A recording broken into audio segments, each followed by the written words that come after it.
Hey, hey, hey, this is your recap Aunty. Hey, y'all. Hey, this is Shar. Welcome to my channel. Welcome, welcome, welcome.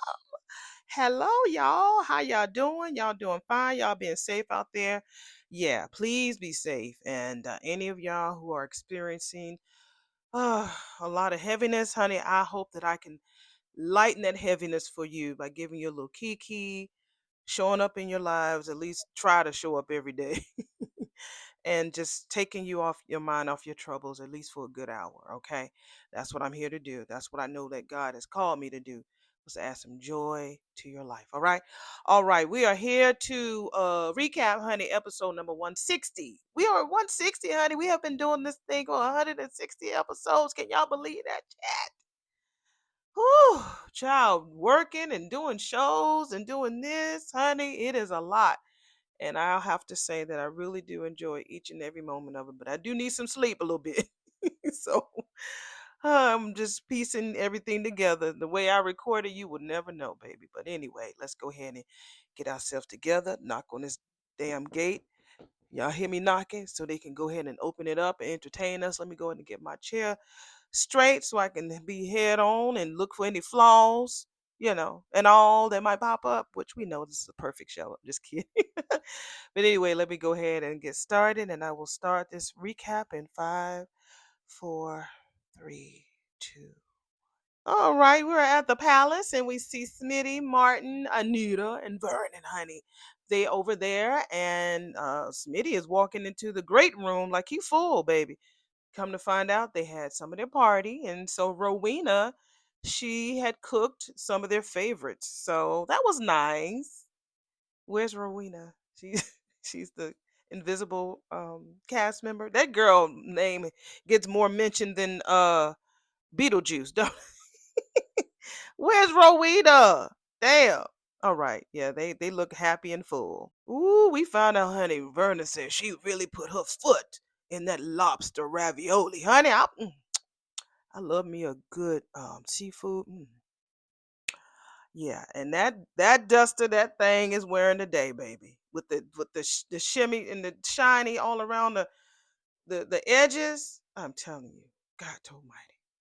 Anita Dupree. Yeah.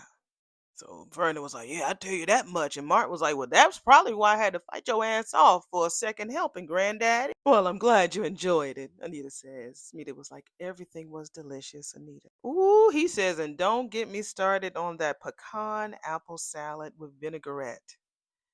I don't know if I would like pecan and apples. That is very fall-like food, so I think I can maybe no, give me some collard greens and some net bones, some fat back. Give me that. So he went on, of course, Smitty's, mwah, that was delicious. Well, you both are very welcome, Anita said.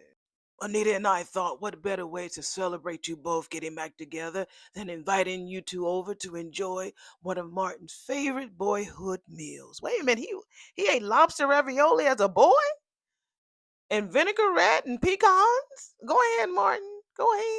And so Smitty was like, he told Martin that, yeah, you used to tell me a lot how much you used to love the summers on the vineyards growing up. Yeah, how sweet. I remember Kat and Chelsea, Naomi, and I pigging the fuck out when Gran made her lobster ravioli. Yeah, y'all gonna have to release that recipe. Is that something that somebody made on set? Let us know. Run us that. So he was like, look, Gran, shh, don't tell Rowena. Now, as great as lunch was, and I know that she probably followed your recipe to the letter, her ravioli don't hold a candle to yours, Grandmammy. Ooh, Rowena heard that. Child, when we see Rowena, we're gonna be so happy, ain't we, y'all? Because they talk about that lady all the time. I don't know if she's white, black. We don't know. Rowena gives a black name, but child, when is she? Don't let Leslie take Rowena from them. I'm gonna be mad. Anita says your secret is safe with me. Ooh. Vernon says I've always found your grandmother's foot tastier than Rowena's. Ooh. Stop it, Vernon. She said, lower your voices. The last thing we need of that Rowena's on the warpath because she's feeling overlooked. Girl, don't do that because she's gonna go right across the street. Now there are a few recipes that she does way better than I do, and I like to continue enjoying them. Okay, so don't be around here talking no shat. You got that right, Vernon said. Okay, where's Rowena? Sorry, I'm late, cuz. That interview ran a little long. We are at Uptown and we see Chelsea coming in looking cute with the bag on her arm. Of course, the Chelsea Cat bag. Meeting Cuz, aka Cat. Cat was like, girl, they always do, honey. No worries. I too love our Chelsea Cat dream bag in red. Of course, product placement, baby. Y'all not doing it with damn Febreze or damn Tide no more. It's the Chelsea Cat bag. Now them pants she got on is cute. Still don't know what the weather is like there because she has this one arm thing with coat. You know, it's cute though. It's cute. Oh, honey girl, Cat says you love every Chelsea Cat bag in every color, Madam Designer. Well, yes. Ever since we sold out of those other bags since the launch, I've just been so eager to see so many more. So they've had a huge demand, with the bags selling out. Now they got the Dream Bag, because they had a launch of that and people didn't catch that, so they got a relaunch of that for the people who missed out. So we're gonna see if how long they're gonna be talking about these bags, all right? But if they talk about Isaiah interested in Eva, then that's when I'll perk up because I'm sure that Chelsea's definitely gonna tell her like, bitch, let that girl live. Okay, let her live. So they just sit there a little bit, talk about their data, their metadata regarding how the launch is doing and the website is doing. So Chelsea was like, girl, why are we meeting here? Why Uptown for lunch? I mean, we could have just ate at Orphy Jeans for lunch. Cat lying. Oh, girl, no reason, honey. I just thought that we would have a nice change of pace. You could see that it's all on her face, just a line. So she keeps looking at the door. This is Cat keeps looking at the door. So Chelsea was like, "Okay, girl. Why do you keep looking at the door like that?" So Cat is like, "No reason, girl. There is definitely a reason. Spill it. I mean, who are you looking for, girl? Are you expecting someone?" Then we got the bop, y'all. The bop, bop, bop, bop. Ow! Next scene, baby. We are at the precinct and we see somebody slam like 50 fouls on Jacob's desk. Guess who that is, baby? That little tall brown cup of coffee. Captain, Sergeant, Lieutenant, whatever you want to call them, all the titles. Elon, baby. Yes, Elon Hawthorne. Seriously, Pop, we back to this? I only had a little bit of time on desk duty, Pop. You on whatever fucking duty I assign you to be on, boy. And I'm getting so damn sick and tired of your arrogant, insubordinate attitude. And then you froggy enough to accuse your own damn father for being on the tape. What exactly was I supposed to think, all right? After catching the chief of police, all hands together with Joy fucking Armstrong, the person of interest in more cases than I can damn count. And then you demanded that I stop investigating of the murder in Stance Park? Son, it is still obvious that your ass still haven't learned the difference between a good cop and a fucking smart cop. But lucky for your ass, your old man is right here to teach. I mean, you can teach me, Eli. Teach me, baby. Yeah, I'll be your student, baby. Okay, all right. We are at the hospital and we're at the nursing station. So Dr. Fitzgerald, aka Carlton, comes up with his laptop and his I guess doctor's outfit. And so Shanice sees him. She's like, "Oh, Dr. Fitzgerald, you look done in." He says, it was a touch and go for a while. She's like, I heard the whole break room was buzzing about how amazing you were with Mrs. Jones' lipo. It was a little bit more complicated than your typical fat removal procedure. Damn. I know, Shanice says she has acute lymphedema, right? Because her lymph nodes had been removed to treat her breast cancer. Y'all better go ahead and throw it in there. Throw it in there, y'all. Y'all know what month it is. Go ahead. See, that's why I say I love this show. The script, sometimes has some issues with the follow through, but when I tell you, they will definitely teach you. You will be schooled by learning new words, new phrases, new recipes, and definitely they are definitely advocates for breast cancer and stuff like that. So I love this show. Yeah. So he was like, yeah, correct. Initially they got the cancer, but not without any consequences. That's what he said. So today I had to drain out the excess lymphatic fluid that spilled into the surrounding tissue because it had to go. It had nowhere else to go. All right, y'all better spit out these terms like it was like second nature, like you really been to college. I mean, doctor, PhD, all of that. He says hopefully that does reduce the inflammation that she's been suffering. And then Shanice is looking at him like, damn, he's smart and fine. So Shanice teaches us that she learned while she was in nursing school that black women have a higher risk of suffering from and developing lymphedema than women of any other race. Unfortunately, he says there are a number of conditions that disproportionately affect our people, which is true. And what I got to say this, and what's about to happen when it comes to benefits, we're gonna suffer, unfortunately. But I'm here. I'm here to give y'all some joy. But I'm praying for all of y'all who are gonna go through that. My heart goes out to you. We all gonna be in this thing together. So, you know. But anyway, let's get back to the show, girl. Get off of that. Don't talk about that. He was like, no.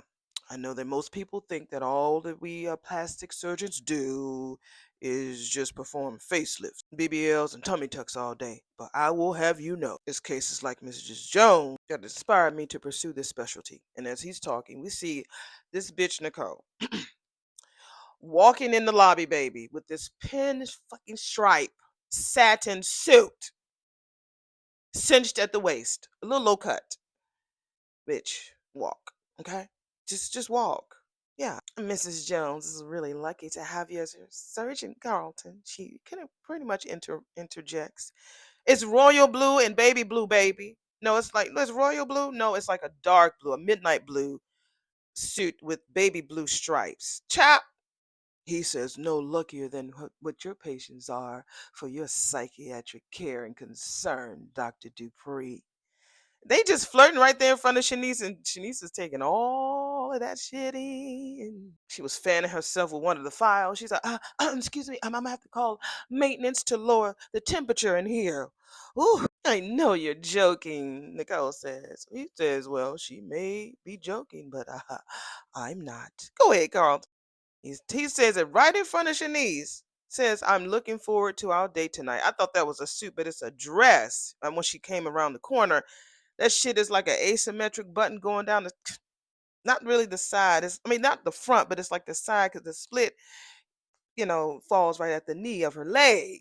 Yeah, I look at all of that. Mm. Crossbody in the front. Child. And Shanice is like, ooh. She says, as am I. He was like, okay. How does Italian sound? She said, molto bene. He said, perfecto. He says he made reservations at Obelisk at 7 p.m. So they see Shanice looking in, and so Nicole was like, thoughts, Shanice? Oh, yeah, Obelisk is everything, she said. This radiologist that I was seeing, honey, took me there once.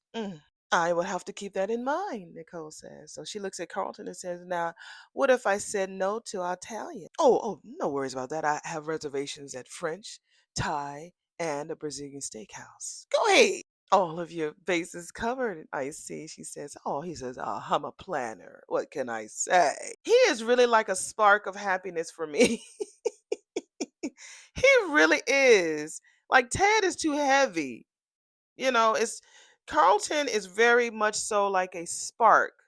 And he's very smart, of course, but he's very relatable and charming and a gentleman. It's like, damn, Chad, you ain't got a chance, bro.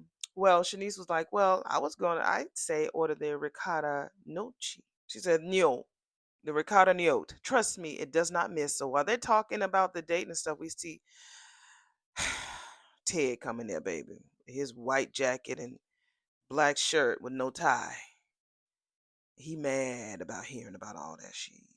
So she was like, seriously? Shanice goes on, you two could not have picked a better spot than Obelix for your first date. That girl, that's like their first date. They dated at the damn country club before for breakfast.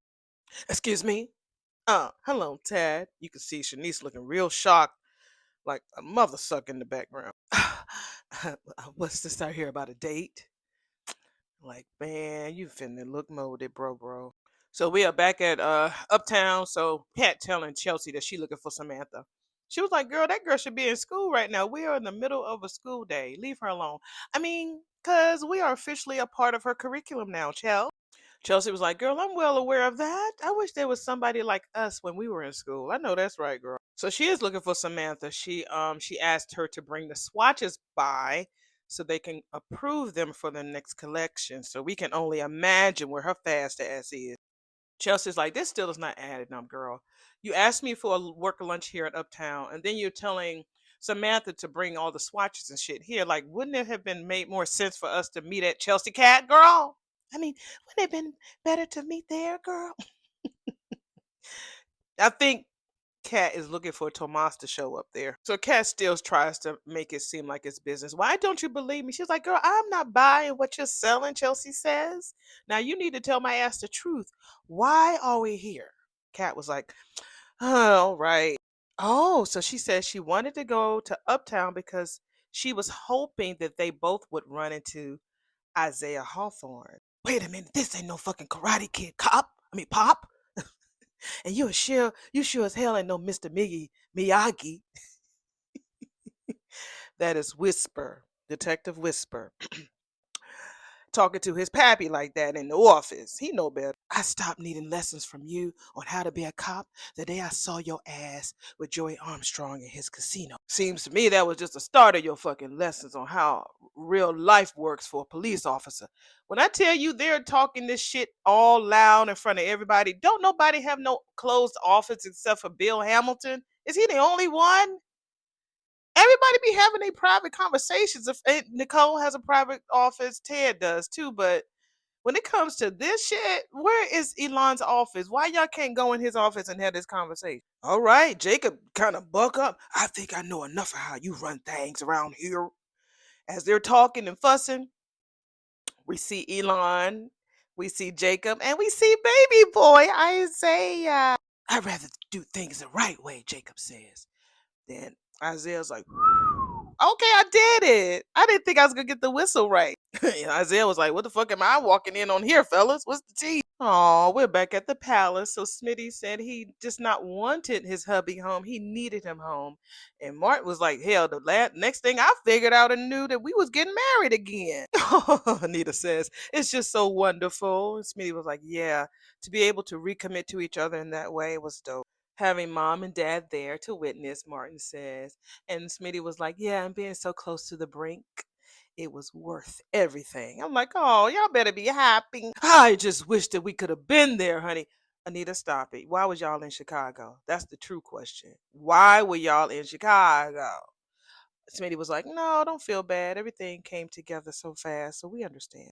Okay, so Smitty says his parents couldn't make it because they were traveling. I came to meet his parents, and they were booked. Okay, the Duprees, Vernon and Anita, they were booked to speak on a panel out of town for months in Chicago. So okay, I just needed to know why they were up there.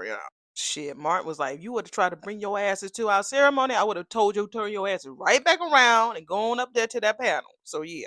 Martin with his MLK speech. I'm not going to go through. I would never deny having those future leaders hear the wonderful story about how you both met and you being an entertainer, you being a civil rights leader. Well, the building and starting the Dupree family legacy. Child, we're not doing all that. And what a legacy it is, Anita says. So Vernon says he said they both also wanted to take the time to commemorate his place in that legacy. So Smitty was like, I'm just humble, you know. And Anita's like, no, honey, you are a man that was misled by his husband for far too long because of the advice that we gave his ass. Vernon says, and we can understand how difficult it might have been for you to work your way back to forgiving, not just Martin, and, it was work for you and for us. So, yeah. So he says, thank you. And so Smitty was like, thank you both, Anita and Vernon. Yeah, you could tell that for a long time, Smitty was bitter. So I'm happy to see that that bitterness is really gone from his eyes. So Vernon says, now I know that you both said that you wanted a fresh start. Yeah, I don't think that's wise, to be honest, because you both said the both of you, have a legacy of your own to honor. So Anita says she agrees, honey.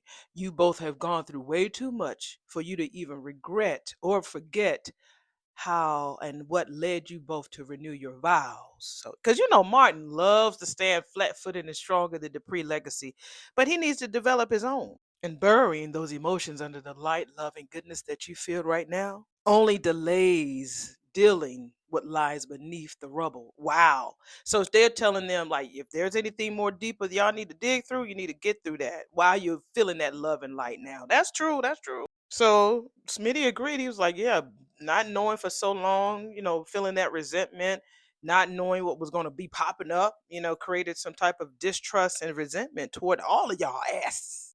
And anger, Martin says. And Smitty was like, you right. I do not want to go back to that place no more. And Martin was like, and you ain't. You ain't got to worry about that, boo. Ooh, I tell you, Martin with his long speeches, he was just talking about the darkness that he felt when he left home is something that he just doesn't want to visit anymore. He felt hopeless and stuff like that. That's it. His speeches, honey, when I'd rather hear Martin read than to be deep because he be giving them long ass speeches. So Smitty tells them that he understands why they feel the way that they feel. That, one minute they was mad and fussing about, kicking each other out of the house. The next minute they walking down the aisle getting married. So he says that they at a moment they did forget what brought them there. And now they realize that their marriage is more important. So yeah, sometimes you can't forget why you are together because of all the bullshit. So that it was more so Smitty. I don't think Martin really wanted him to get over it, like forgive me and let's move on. But I feel like Smitty did definitely remember why he fell in love with this person. And so I think it's beautiful. We all have to look at life like that. And they realize that their marriage is a work in progress. And he was like, yeah. And Martin says, yeah, we've had a lot of practice of hiding our feelings over the years. So we just got to keep working at it. That's all.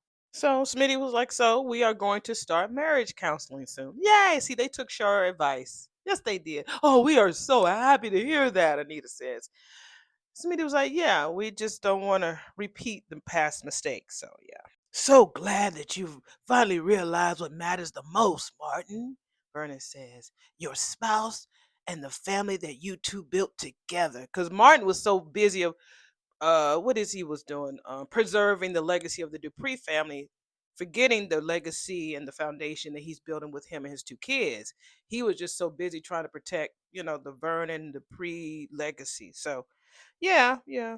I just wish Ted had that same realization before he lost what he and Nicole once had. Yeah. I didn't see you standing there, Ted. We're back at the hospital, baby. Well, I doubt if it would have been as much fun giggling with Shanice about your date. And yeah, I mean, if you knew your husband was within an earshot, ex-husband, Negro, ex. Carlton was like, "Come on, man, it wasn't like that." And what was it like, man?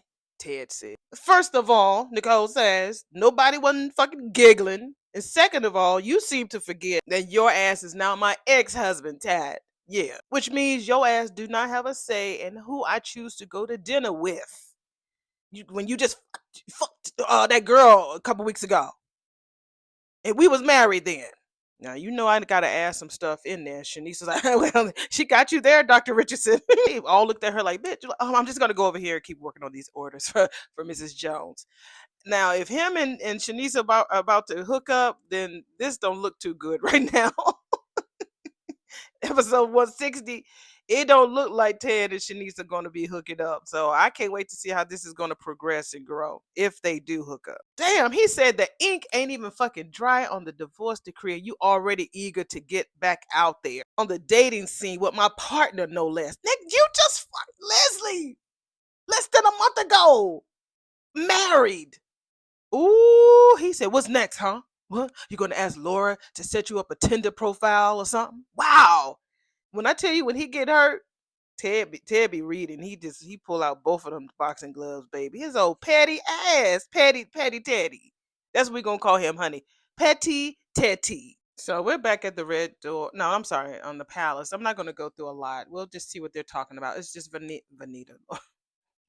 Vern and Anita, honey, Smitty and Martin. So Martin did say that he wished that he deep down inside he had wished that seeing them renewing their vows, he was hoping that it might have inspired Nicole and Ted to give it another chance. It almost did until that damn fire alarm.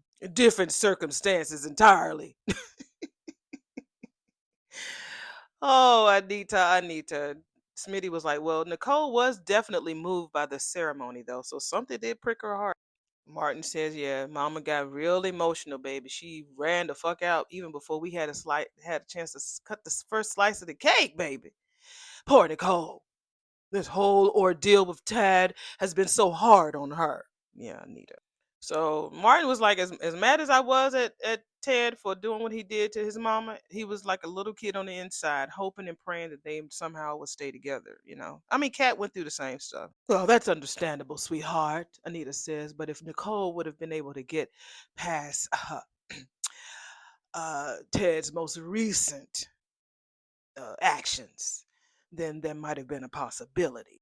He drove her to the breaking point. Well, now that that divorce is final and our daughter is the better for it. What's done is done. Ted made his damn bed. Now he has to lie in it. Vernon, your ass better not be sitting on that damn love seat or couch. I think that's the love seat. And your ass better not be sitting there in judgment. You hear me? With them big bright eyes. You look good at 80. But Vernon, don't let us come back around after the second season. We found out you got a damn love child and it'd be a boy. It'd either be Leslie or a son. All right now. Don't do that, Vernon. Ooh, Nicole was like, oh, well, I'm sorry. We're back at the hospital. At least my ass waited before I started. At least I waited until we was divorced before I started seeing people. God, dog. How dare you try to talk about me moving so fucking fast when you had a chance to fuck that old vile, vicious woman before the divorce was even finalized, you mother. Oh my God. So much for you saying that you forgave me and hope one day we could be friends again, huh? You the one. Man, my body just be shaking when he do that shit. I don't like it. Nicole was like, look, I was definitely being completely sincere when I told your ass that I wanted to move forward. And you can still see Shanice just like all in the middle. Maybe this is a foreshadowing. It might be. It just might be. I feel like Shanice, if she did try to move on with him, she might talk to Nicole about it first because they're friends. So I don't know. But she's there in the middle, baby, listening, ear jocking, honey, taking it all in. She said, nigga, that don't mean you get the chance to, just because I forgive your ass, that don't mean that you tell me who I could talk to, eat with, and date. Look, we don't need to be having this discussion right here. That's what Nicole says. And Carlton was like, I agree. I think it'll be better if we. Who cares what you fucking think, Ted said. Your ass ain't in this, all right? I'm talking to my. He looked at Nicole. To Nicole. So do us all a favor and back the fuck up. Do not speak to him like that, Nicole says.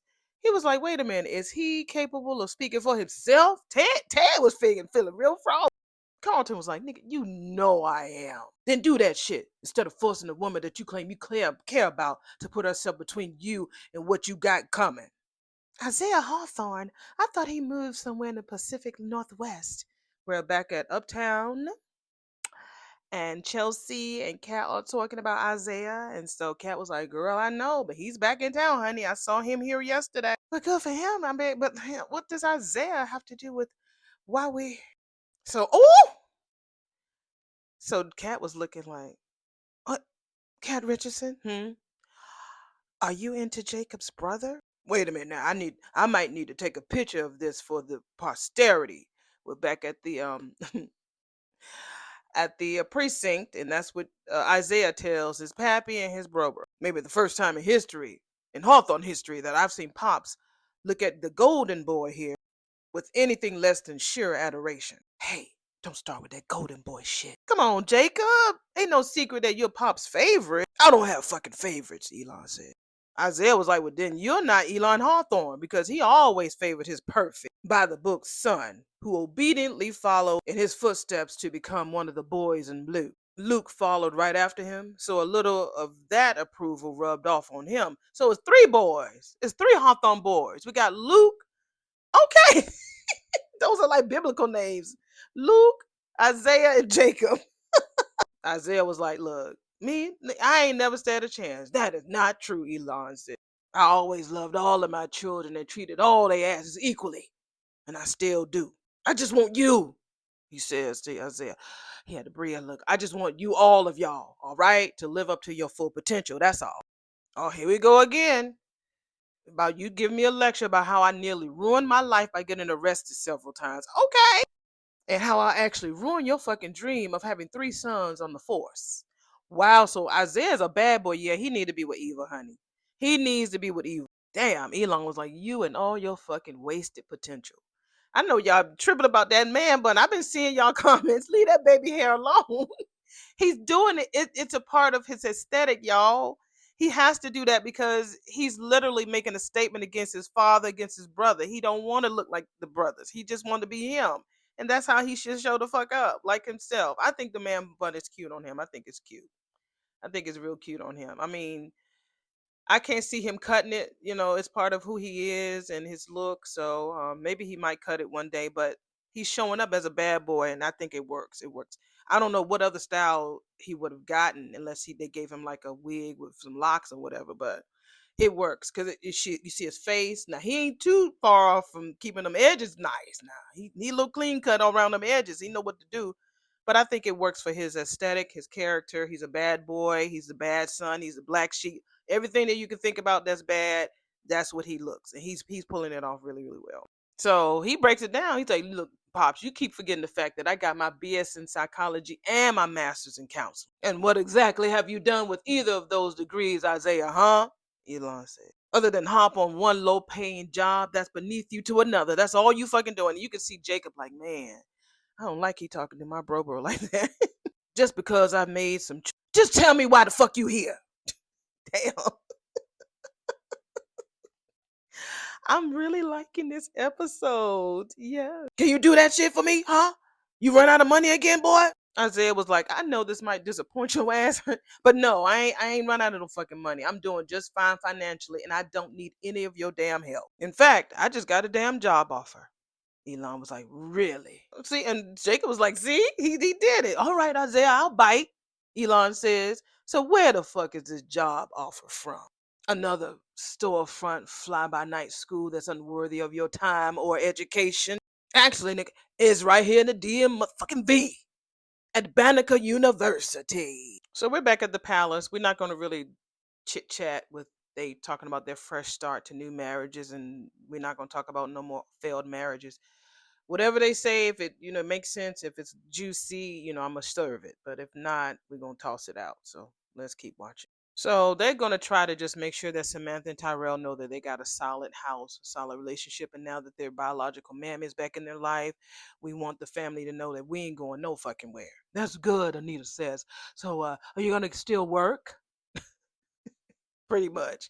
He was like, yeah, I'm gonna be able to do my investigative reporting. It's gonna be a bit of a juggle, but yeah, I'm gonna make it work. I'm gonna make it do what it do, baby. Who said that? If you still listening, who said that?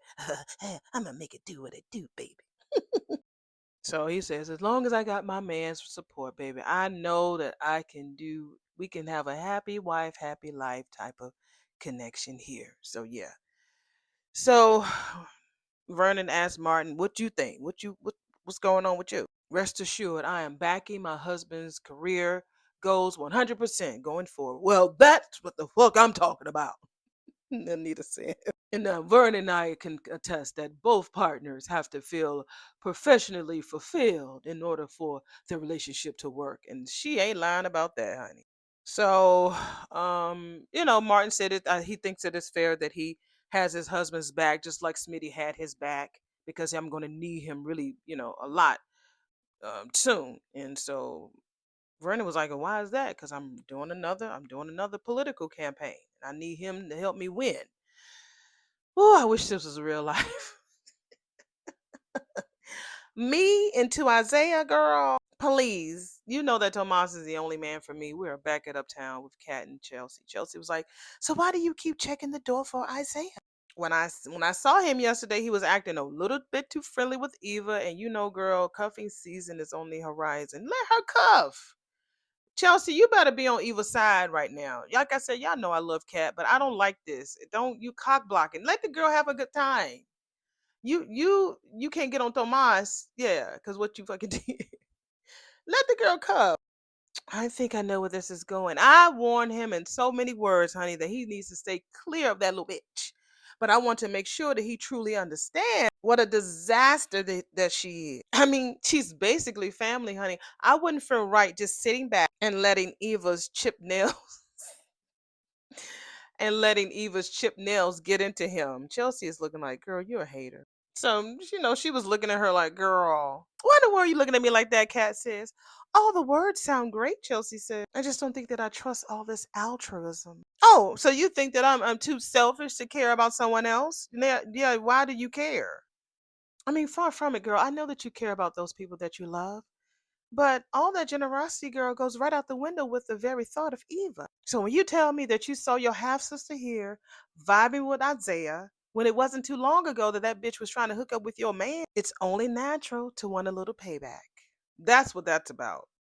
And what better payback other than to try to screw things up with Eva and Isaiah before they even start? Hey, congratulations, bro. I knew you get the job.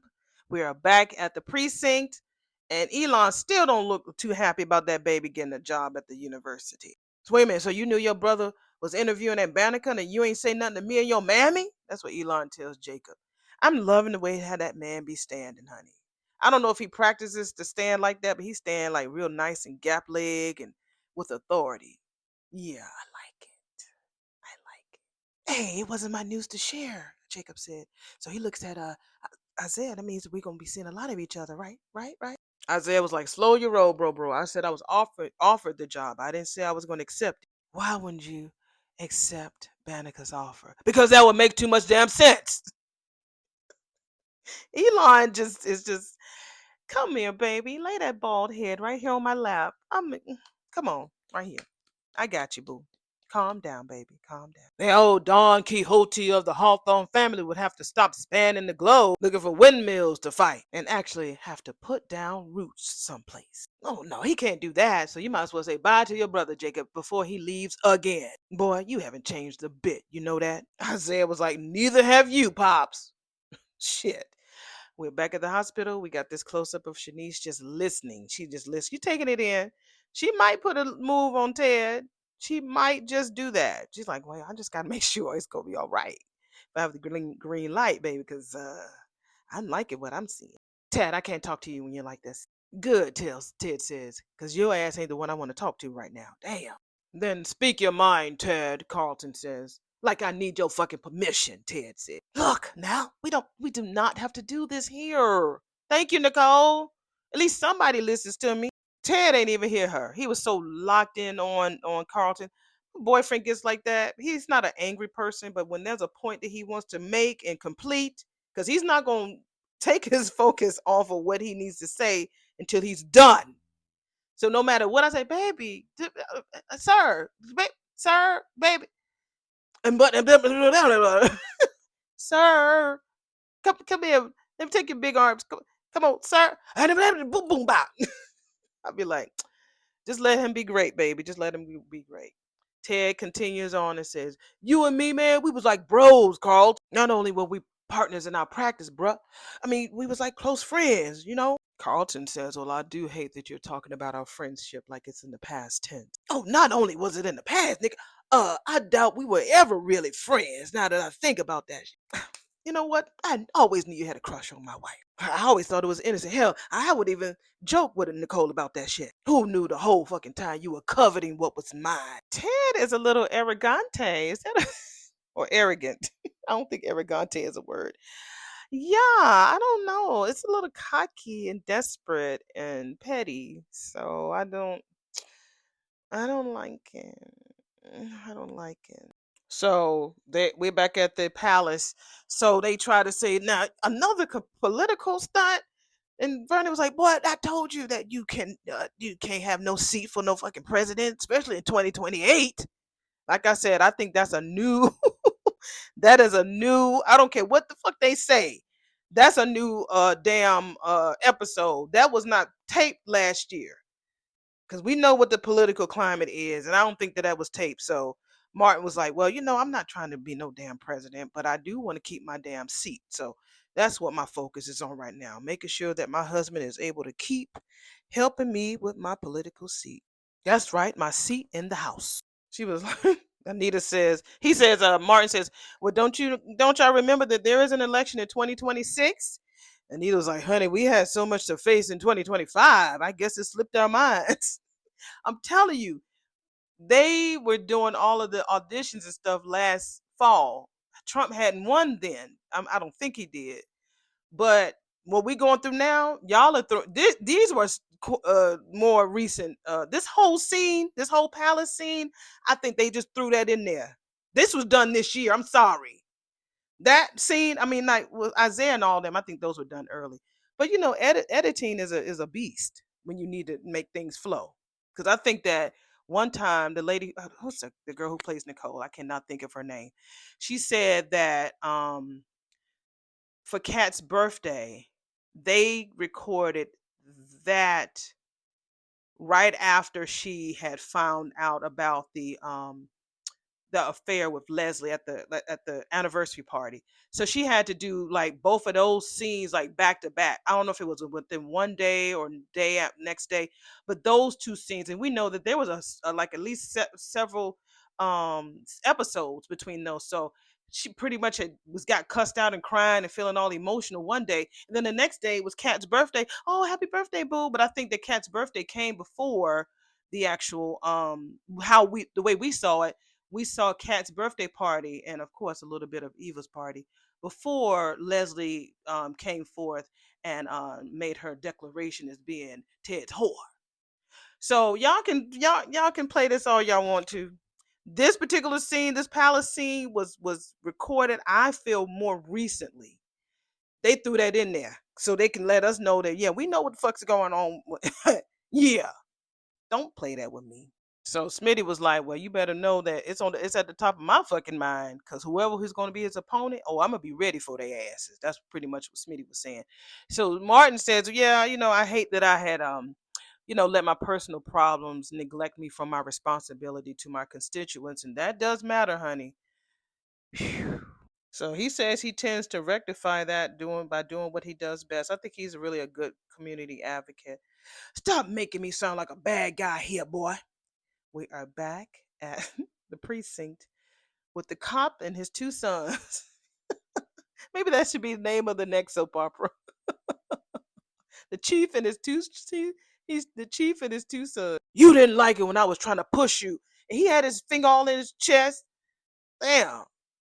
He was like, Isaiah was like, amount to something. Exactly. And then Jacob was like, Pop. No, your brother said it, not me, Elon says. Poor Jacob. When I tell you, Jacob is just getting stepped on by his wife, by his pop. God dog it. Come here, Jacob. Maybe you need to lay your head right here. Yeah, baby. My gosh, that baby is catching hell. Isaiah, I realized that once your ass left, that worrying about if and when you were going to figure that shit out, what you was finna do with your life, was doing nothing but pissing us both off. So I'm done. But burdening you with my expectations of what you supposed to be. You make it sound like you giving up on him. Just do me one favor, please. He didn't even hear Jacob. Jacob is trying to talk. He's so focused and eagled out on damn Isaiah's ass. Just do me one favor, please, boy. Before you take your ass out of town again, go by the house and see your mammy, all right? She missed you. Isaiah was like, well, what about you, Pops? Huh? Did you miss me? Oh, what was yours? So I was your property, Dad? Child, we are back. When I tell you this is a good episode today, all this testosterone. So I was your property, Ted. We are back at the hospital, honey, at the nurses station. They are just, it's just a lie.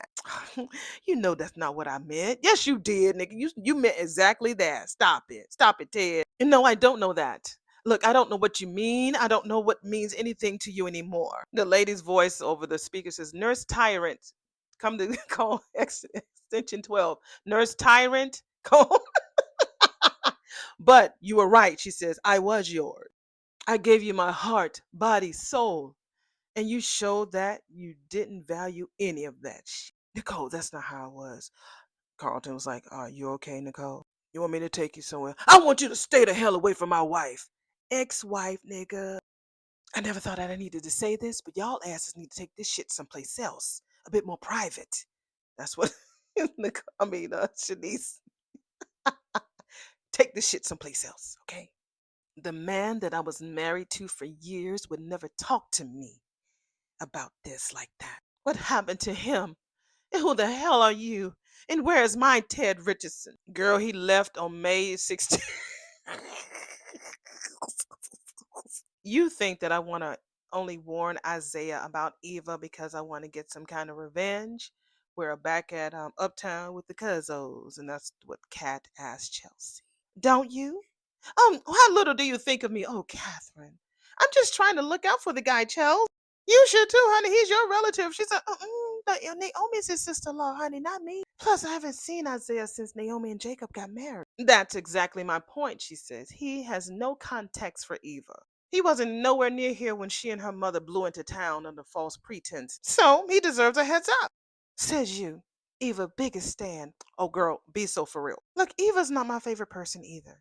Girl, Kat was like leaning like, bitch, don't be getting all twisted now. I'm team Kat all day, every day. Thank you, Chelsea. Me too. But when you're wrong, bitch, you're wrong. Okay, period. But Isaiah, as fully and finally grown as he is, can make up his own damn mind where Eva is concerned, girl. Oh man, it seems like everybody in this town is so brainwashed. Well, look at here, who finally showed up. Samantha comes in with the swatches and whatever. Sorry I'm late. There was a fire drill at school, just a line. And I couldn't leave until it was over. So she brought the samples. She said that she took a look at them and they are fire. That's what Samantha says. And now she's hungry. So, I think they're gonna look at some menus at the bar. So Samantha goes and gets the menus at the bar. Look, I know that you don't like Eva, especially what her and her crazy ass mama did to your parents' marriage, okay? But it is because she tried to steal Tomas too, cuz. Tried and failed, honey. She might have gotten Tomas into bed, but clearly it didn't mean anything. Because he and I are committed more than ever. Sex with Eva must not have been all that anyway, honey, because the way Tomas can't get enough of me these days, girl. So while she's talking about this all fucking loud, we see Samantha in the background listening, ear jocking, honey. Wow. I mean, Chelsea was like, well, hell, I would much rather talk about that. Girl, there's some sis in the background. I know she was bad. Sis, she got on some tight jeans. That's like, I might make her as my damn, what is it? Thumbnail. I don't know if I make her as my thumbnail or my video, but this girl, child, I know she was like, y'all couldn't have picked another angle. But she's a thickie, I thick women, but some of us women, we're very, mindful of how we look on camera, right? That's another reason why I'm kind of nervous about doing this, because that camera's gonna make everything pop out. And girl, with her short, sis, girl. Okay, now spill all the tea, honey, which I'm sure is muy caliente. Chels, he is absolutely insatiable. I mean, the way that we've been connecting in and out of bed has been a dream. Now, I'm wondering, is Chelsea gonna be like, well, girl, I thought just a month ago you said he wasn't good. So what happened? I know how that feels, girl, because me and Madison, girl, y'all have been on the same page since y'all guys have laid eyes on each other. You can see Samantha just hearing it, just taking it in like, ooh, y'all, it's my turn. Well, the way I've been seeing things lately, girl, you and Tomas have been leveling up. But girl, I don't even know if we wouldn't even have still been this solid if I just kept things like at PG level, That okay, so that's what it was. She just kept it real PG rated. When you start getting the triple X, yeah, that's when it could be popping off. Sex does change the game. I mean, when I first met him, Kat says, I knew that he was into me and all, but in the way that we are now in rhythm and have the big O. So I think Samantha is in her mind thinking the same, like thinking that Nathan is into her, just like Samas was into Kat. So, girl, no, that's two different things, boo. And I'm loving her non-speaking emotions. You doing that, baby girl. You doing that. Like we see exactly what she's thinking without her saying a word. That's hard to do. But when you are fucking pro, you know exactly what to do. So you doing that, boo. I feel just like so powerful, girl. I just feel like nothing can come between us as cats going on and on about her and Tomas. Tomas really has me wondering about why I waited so long to have sex in the first place. Well, girl, who knew that getting busy in the country club closet would be all it took for you and your boyfriend to finally be in sync? It's like you went from virgin to sex goddess overnight. She is looking like, ooh, my turn.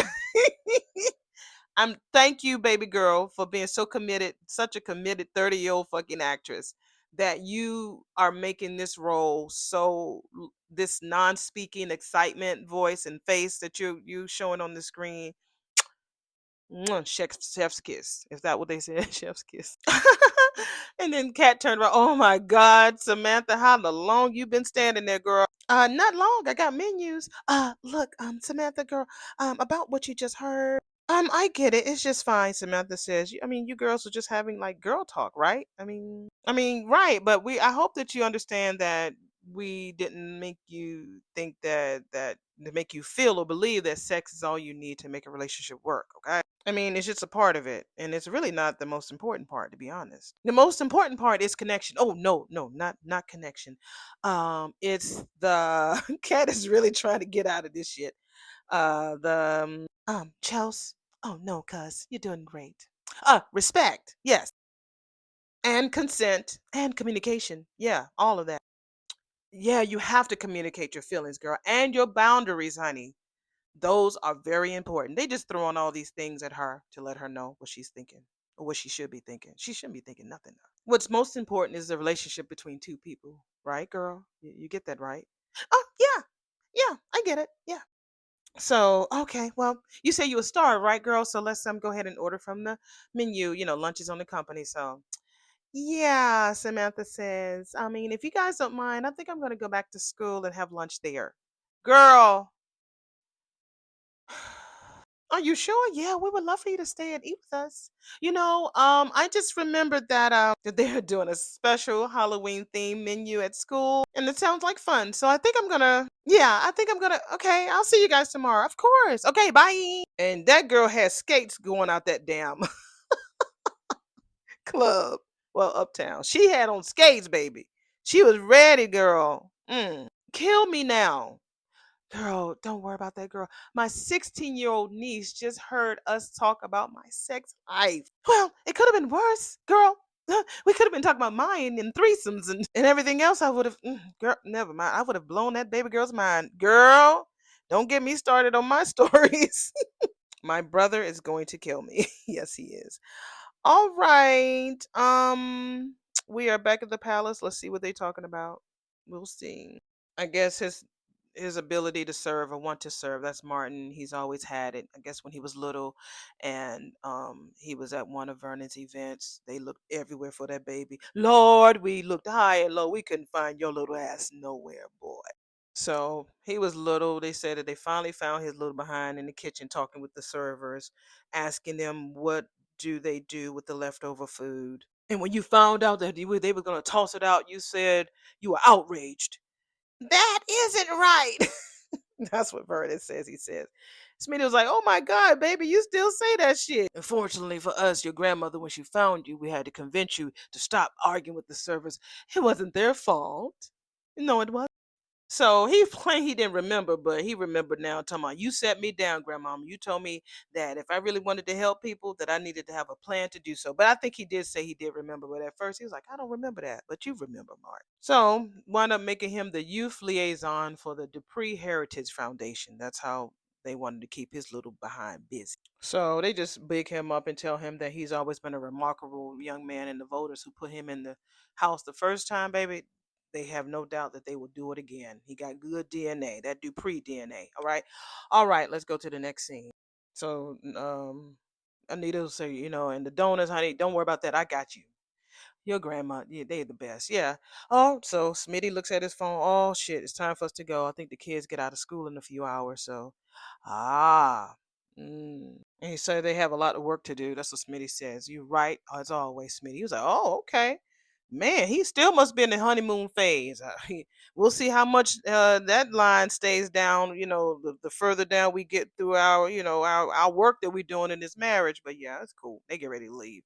They get ready to go back home. I wonder who's gonna be at the house. Yeah, I'm so happy that they're back on track. How could they not be? Vernon says, with role models like us. Then the next scene, quick cut, we get to Elon, the role model, Pappy. It was fine. Of course, I miss you, son.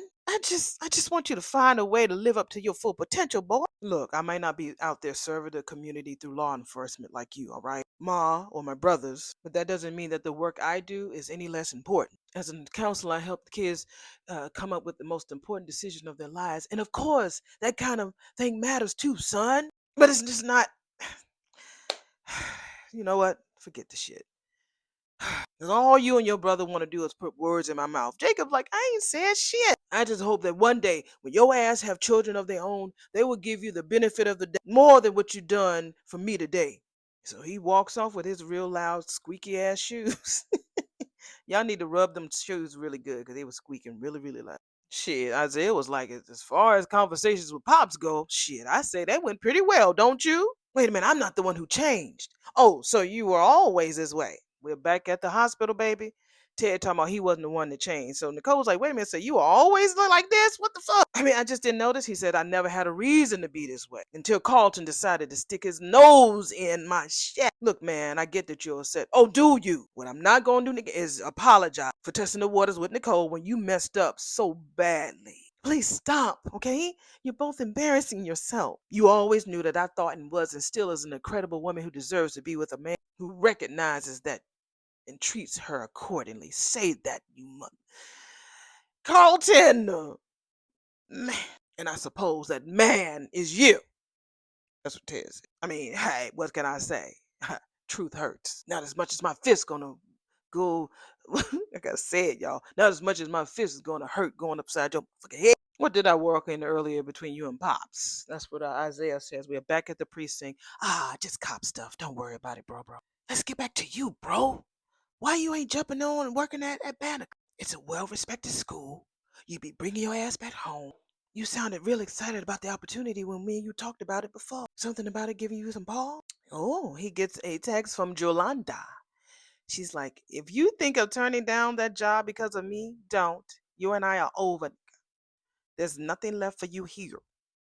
I guess the timing of that text was right on time because he was making up his mind because of her. But Jolanda said, "No, nigga, you take that job. It's over here." And I got a feeling once he gets deep involved with whomever he's going to get involved with there at Fairmont Crest, Yolanda's gonna rear her old ugly head and fuck it. So what's up? You still on the fence about your offer? It took him a while to read that damn text too. He is like, not anymore, nigga. Looks like I'm taking that damn job. So we're back at the palace and the Duprees are feeding each other. It looks like it was an omelet or something or some type of fruit. I think that she fed him that. I don't think that he knew that she was gonna feed it to him. I don't think he knew, so but she did. They was cutting their pieces. He ate his own piece, she was cutting it in. Her first piece she gave it to him. And they were just talking about they were happy about Martin and Smitty working things out and his political career is going to be great. Again, I feel that this scene was just added within the last 2 or 3 months. That's what I feel. Can't nobody tell me nothing different unless they show me the script. Because again, that girl Daphne, that's her name. She said that sometimes the scenes are made how the way that they make them according to the availability. So I feel that this particular scene was made just recently because it's talking about politics. Yeah, I know what you're doing, Michelle Vanjing. I know what you're doing. You got to put it in there so we know that y'all is watching and y'all staying keeping your ear to the political thing. So next year is probably going to be Martin, doing his campaign and all this other stuff. So I feel that coming. And we're going to be looking. We're going to be watching. Just when you thought I thought you couldn't hurt me no more than what you already did, you going to do this shit? Yeah, we're back at the hospital with Nicole, Ted, and Carlton. So she tried to walk away and he reached out for her. He was like, man, I thought we were finally going, finally getting past me constantly disappointing you. She said, so did I. But I guess we were both damn wrong. Nicole, look, I didn't mean to. Just go. He walks off and Shanice looking at her arms tight, Things got out of hand, Carlton says to Nicole. This went so beyond that. I can't even. Look, the two of you acting like a pair of cavemen? Seriously, is the sorriest sight I've seen in a long time. Damn. I guess that means our date is off, huh? What do you think, doctor? That damn Shanice. So Nicole leaves. I told you not to put your business out in the hallway, doctor. I'm not going to be able to look Martin in the face. And I can't even imagine what Samantha must think of me now. We're back at Uptown with Kat talking to Chelsea about the conversation. We're gonna see what they're talking about because I know we get ready to go to the red door. I'm ready to get to this red door. But you're a great auntie. I mean, not the type that take her out and buy her any type of condoms. Kind of cool, auntie, but there's still some time for that. This is not funny, Chelsea. Look, would you lighten up, okay? Smart Lace Martin and even tempered Smitty have raised a couple of very level headed kids, okay? I doubt anything that you said today would impact Samantha. I'm sure it went right in one ear and out the other. Oh, not to get a vibe, but are you sure this is cool? Child, we are at the red door and she kissing him and she got all this sex music playing in the background. That's Nathan asking her, is it cool? It is. My dad's won't be home for hours, she tells him. And she walking him over to the couch like she know what she fucking doing. She just all leaning and twisting her head, kissing him. He finally pushes her off and says, he's like, okay, I just want to be clear about what's going on here. So there are no regrets, all right? Don't you want to? It's like, fuck yeah. Yeah, I want to do it. Yeah. I just want to make sure that you want it too. I mean, not that I mind the change, but what brought this on? I want to strengthen our connection. I can get with that, he says. And so they start getting undressed, baby. Taking off shirts and shit and kissing, and he takes off his shirt, tonguing down and shit. One more chance, he says. Are you sure about this shit? He said. So he reaches in his book bag. That nigga already knew what he was coming on with. He already had a condom in the back in the front part of his damn book bag. He unzips it and peels out his old box full of not a box, but a big ass condom, like you really that big. Oh shit. Samantha Richardson Smith. Somebody better explain something. They better explain that shit fast. And that is the end of episode number 160. Let me go on to plug up this phone before it dies on me so I go to get this video uploaded and edit. I please apologize for the lateness. Y'all already know I'm doing a show. All right. See y'all in the next video. Bye.